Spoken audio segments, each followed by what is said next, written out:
विष्णु जिनका नाम है, बैकुंठ जिनका धाम है, जगत के उन पालनहार को हमारा शत शत प्रणाम है।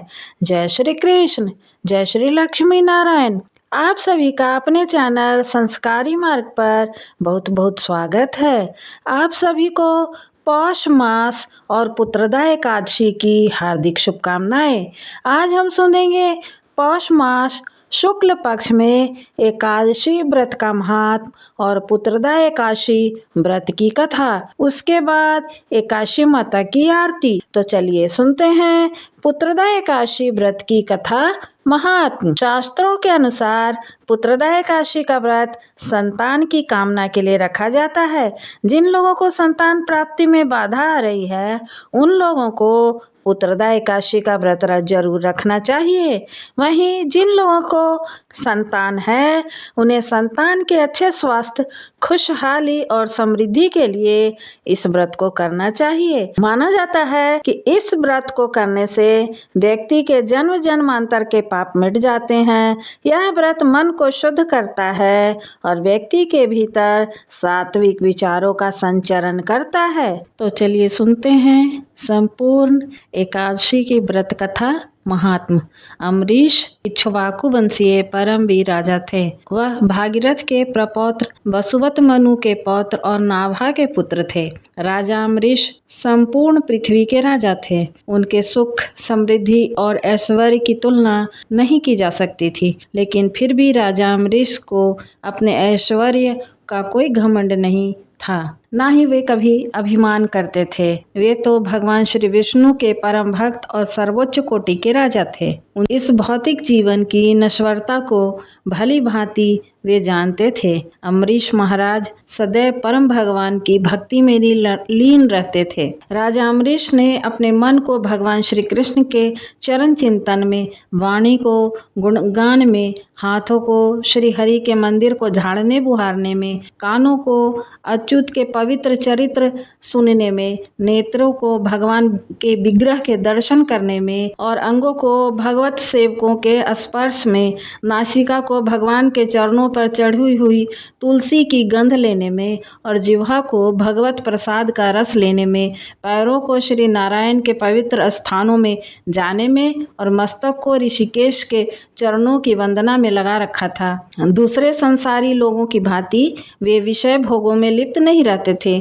उनके समान ही उनकी प्रजा भी थी। उनकी प्रजा भी अपना अधिकतर समय भगवान के पवित्र नामों का जप, कीर्तन और सेवा में लगाए रहती थी। एक समय महाराज अम्बरीश ने अपनी पत्नी के साथ परम भगवान श्री कृष्ण को प्रसन्न करने के लिए वर्ष की सभी एकादशियों का पालन करने का संकल्प लिया और वर्ष के अंत में जब अंतिम एकादशी का पारण करने का दिन आया, तो महाराज अम्बरीश ने धूमधाम से इस उत्सव को मनाया। उन्होंने परम भगवान तथा ब्राह्मणों की पूजा की, उन्हें प्रसाद वितरित किया और गौ दान दिया। सभी नियमों को पूर्ण करके जब अम्बरीश महाराज अपने व्रत का पालन करने ही जा रहे थे, उसी समय दुर्वासा मुनि अपने अनेक शिष्यों के साथ वहां पधारे। राजा ने बड़े ही प्रेम और आदर सत्कार से उनका स्वागत किया, उनसे भोजन करने के लिए प्रार्थना की और दुर्वासा ऋषि ने भी राजा की प्रार्थना को स्वीकार कर लिया।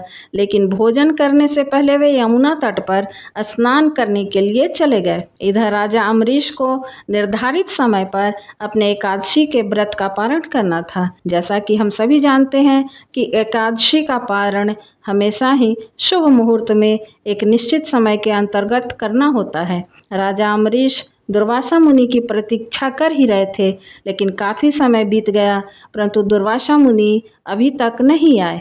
अब पारण का समय भी निकला जा रहा था, सिर्फ एक घड़ी शेष रह गई थी। अब ऐसी स्थिति में राजा अम्बरीश के सामने बड़ा ही धर्म संकट खड़ा हो गया। अगर वह इस एक घड़ी में पारण नहीं करते हैं तो उनका संपूर्ण वर्ष की एकादशी का व्रत टूट जाएगा, और अगर वह पारण कर लेते हैं तो दुर्वासा मुनि को बुरा लगेगा कि राजा ने उनकी प्रतीक्षा किए बिना ही पारण कर लिया। ऐसी स्थिति में राजा अम्बरीश ने वहां उपस्थित ब्राह्मणों से पूछा कि हे विद्वान ब्राह्मणों, ऐसी विकट परिस्थिति में मेरा क्या कर्तव्य है? कृपया आप सब शास्त्रों द्वारा प्रमाणित कोई उपाय बताएं। राजा की स्थिति को देखते हुए ब्राह्मणों ने कहा कि हे राजन, इस स्थिति में शास्त्रों का कथन है कि आपने इन सभी एकादशियों का पालन संपूर्ण निर्जल रहकर किया, इसलिए अगर आप भगवान के चरणामृत को स्वीकार कर लेते हैं तो इस जल से आपका पारण हो जाएगा और इस प्रकार आप दुर्वासा ऋषि को भी संतुष्ट रख पाएंगे। हे प्रिय भक्तों, यह सुनकर राजा ने वही किया जो ब्राह्मणों ने कहा। राजा ने भगवान के चरणामृत की सिर्फ एक बूंद स्वीकार की और अपने व्रत का पारण कर लिया। अब वे दुर्वासा मुनि के आने की प्रतीक्षा करने लगे। हे भक्तों, इधर स्नान करने गए हुए दुर्वासा मुनि को समाधि में ही इस बात का पता चल गया कि अम्बरीश महाराज ने जल ग्रहण कर लिया है। इस बात से दुर्वासा मुनि को अत्यंत क्रोध आया। उन्होंने सोचा कि एक तुच्छ क्षत्रिय राजा ने मेरा अपमान किया है। मुझे भोजन के लिए आमंत्रित करके स्वयं मुझसे पहले उसने जल ग्रहण किया। उसकी उद्दंडता की सजा उसे अवश्य ही मिलनी चाहिए।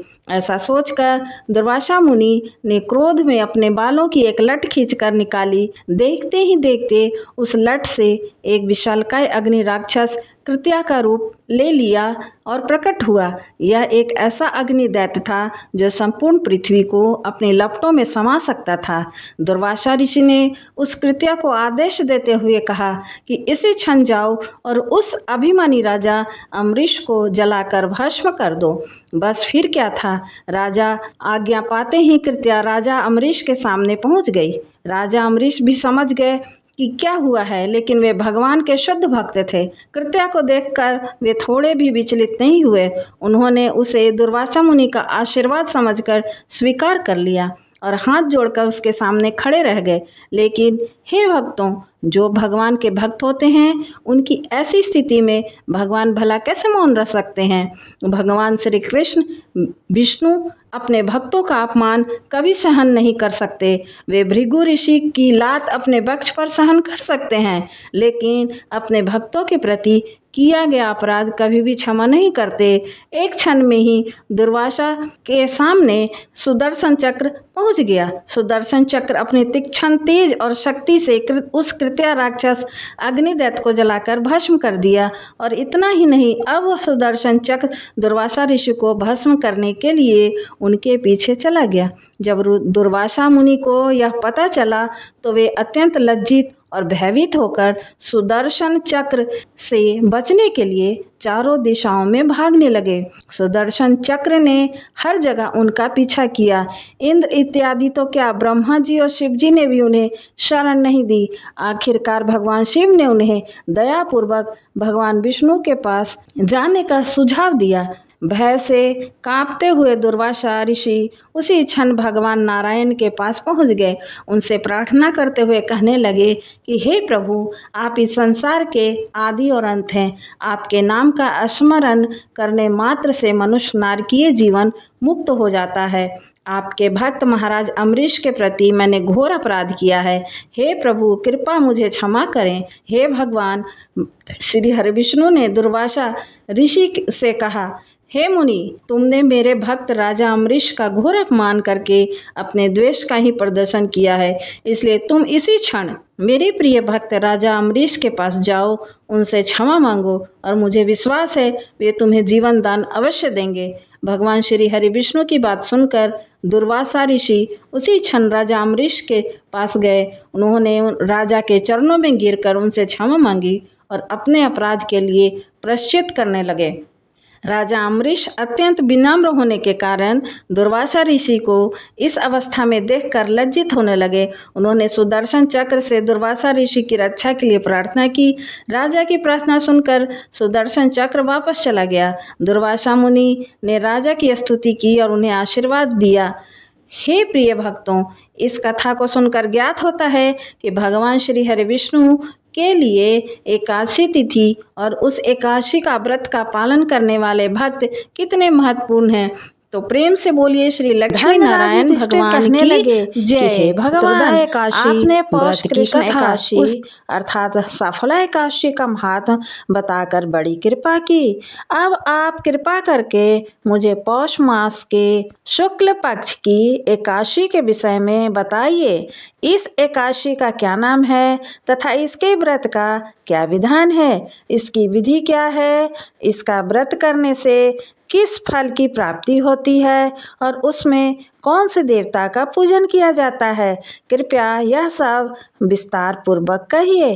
भगवान श्री कृष्ण बोले, पौष माह के शुक्ल पक्ष में आने वाली इस एकादशी को पौष पुत्रदा एकादशी कहा जाता है। इसमें भी नारायण भगवान की पूजा की जाती है। विधि पूर्वक इस व्रत को करना चाहिए। इस चर और अचर संसार में पुत्रदा एकादशी के व्रत के समान कोई दूसरा व्रत नहीं है। इसके पुण्य से मनुष्य तपस्वी, विद्वान और लक्ष्मीवान होता है।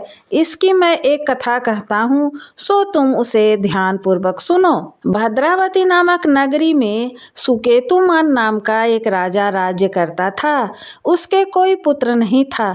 उसकी स्त्री का नाम शैव्या था। वह निपुत्री होने के कारण सदैव चिंतित रहा करती थी।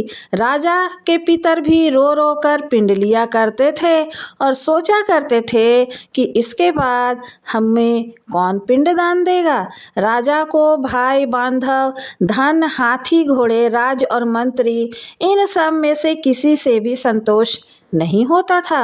वह सदैव यही विचार करता था कि मेरे मरने के बाद मुझको कौन पिंडदान करेगा। बिना पुत्र के पितरों और देवताओं का ऋण मैं कैसे चुका सकूंगा। जिस घर में पुत्र न हो उस घर में सदैव अंधेरा ही रहता है। इसलिए पुत्र उत्पत्ति के लिए प्रयत्न करना चाहिए। जिस मनुष्य ने पुत्र का मुख देखा है वह धन्य है। उसको इस लोक में यश और परलोक में शांति मिलती है, अर्थात उसके दोनों लोग सुधर जाते हैं। पूर्व जन्म के कर्म से ही इस जन्म में पुत्र, धन आदि प्राप्त होते हैं। राजा इसी प्रकार रात दिन चिंता में लगा रहता था। एक समय तो राजा अपने शरीर को त्याग देने का निश्चय किया, परंतु आत्मघात को महान पाप समझकर उसने ऐसा नहीं किया। एक दिन राजा ऐसा ही विचार करता हुआ अपने घोड़े पर चढ़कर वन को चल दिया तथा पक्षियों और वृक्षों को देखने लगा। उसने देखा कि वन में मृग, व्याघ्र, सुअर, सिंह, बंदर, सर्प आदि सब भ्रमण कर रहे हैं। हाथी अपने बच्चों और हथनियों के बीच घूम रहा है। इस वन में तो कहीं गीदड़ अपने कर्कश स्वर में बोल रहे हैं, कहीं उल्लू ध्वनि कर रहे हैं। वन के दृश्यों को देखकर राजा सोच विचार में लग गया। इसी प्रकार आधा दिन व्यतीत हो गया। वह सोचने लगा, मैंने कई यज्ञ किए, ब्राह्मणों को स्वादिष्ट भोजन से तृप्त किया, फिर भी मुझको दुख प्राप्त हुआ। ऐसा क्यों हुआ? राजा प्यास के मारे अत्यंत दुखी हो गया और पानी की तलाश में इधर उधर फिरने लगा। थोड़ी दूरी पर राजा ने एक सरोवर देखा। उस सरोवर में कमल खिले थे तथा सारस, हंस, मगरमच्छ आदि विहार कर रहे थे। उस सरोवर के चारों तरफ मुनियों के आश्रम बने हुए थे। उसी समय राजा के दाहिने अंग फड़कने लगे। राजा शुभ शकुन समझकर घोड़े से उतरकर मुनियों को दंडवत प्रणाम करके बैठ गया। राजा को देखकर मुनियों ने कहा, हे राजन, हम तुमसे अत्यंत प्रसन्न हैं। तुम्हारी क्या इच्छा है सो कहो।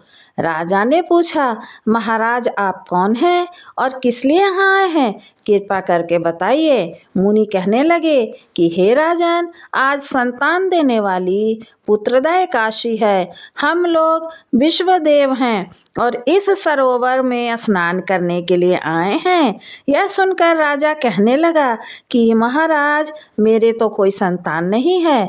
यदि आप मुझ पर प्रसन्न हैं तो एक पुत्र का वरदान दीजिए। मुनि बोले, हे राजन, आज पुत्रदा एकादशी है, आप अवश्य ही इसका व्रत करें। भगवान की कृपा से अवश्य ही आपके घर पुत्र होगा।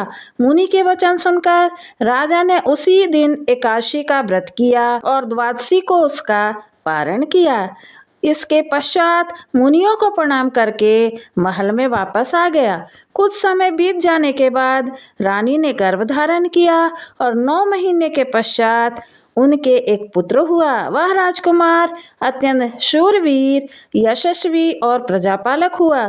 श्री कृष्ण बोले, हे राजन, पुत्र की प्राप्ति के लिए पुत्रदा एकादशी का व्रत करना चाहिए। जो मनुष्य इस महात्म कथा को पढ़ता या सुनता है उसे अंत में स्वर्ग की प्राप्ति होती है। जय श्री लक्ष्मी नारायण। कथा पूर्ण हुई। धन्यवाद। यदि आप चैनल पर नए हैं तो हमारे चैनल को सब्सक्राइब करके बेल आइकन जरूर प्रेस कर दें ताकि आगे आने वाले वीडियो की जानकारी आपको समय से पूर्व मिल जाए। कथा पसंद आए तो कमेंट बॉक्स में जय श्री लक्ष्मी नारायण अवश्य लिखें।